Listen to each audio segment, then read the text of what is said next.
Yan na nga ba sinasabi ko eh. Tumataas ang crime rate dito sa atin. Bawat krimeng nagaganap ay hampas sa ating muka. At lahat ay nabumabakat sa katawan ng mga mamamayan. Dumarami mga tao, natural, tumataas ang krimen, sir. Hindi katwiran yun. Ang mahalaga, huwag kayong tutulog-tulog.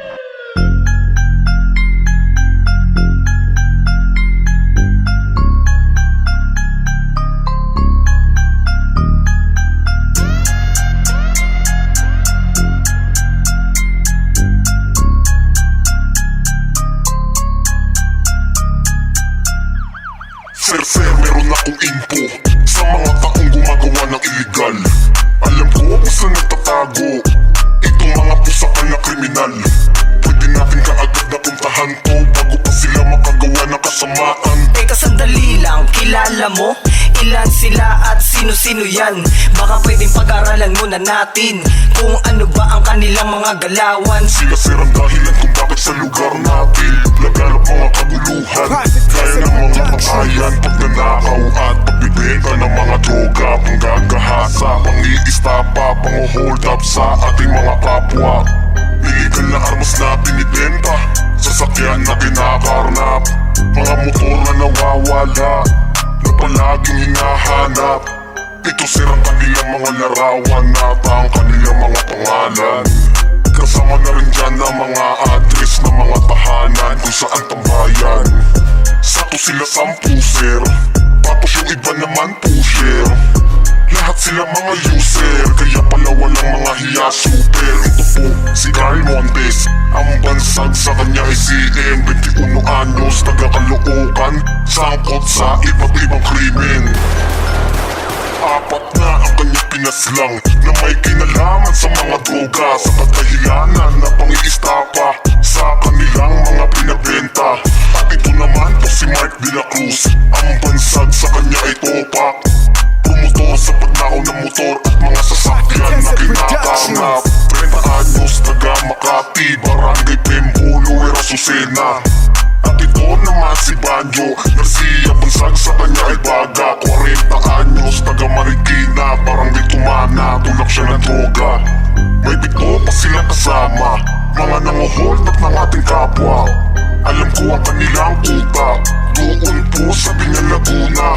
Lahat sila doon ay nagpapalamig pag uminit na dito sa Manila. Ganun ba? O sige, i-report ko na muna ito sa aking hepe, na malaman niya mga detalye ng lahat ng iyong mga sinabi.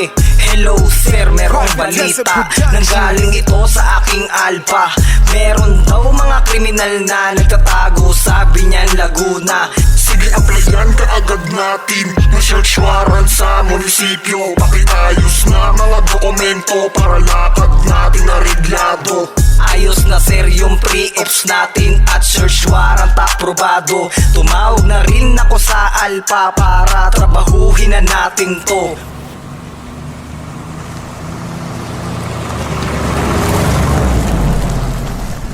Takbo! Dali! Andito sa kabila! Pulis to, walang tatakbo. At huwag kayong kikilos na masama. Itaas ninyo ang mga kamay nyo at dahan-dahan kayo na magsidapa.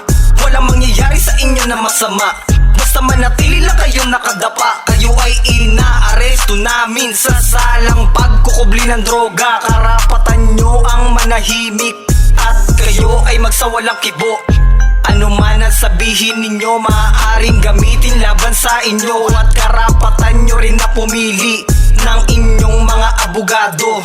Kung wala kayong kakayanan, bibigyan kayo ng gobyerno. Karapatan nyo din ang pumili ng inyong doktor upang suriin kayo sa mga pisikal.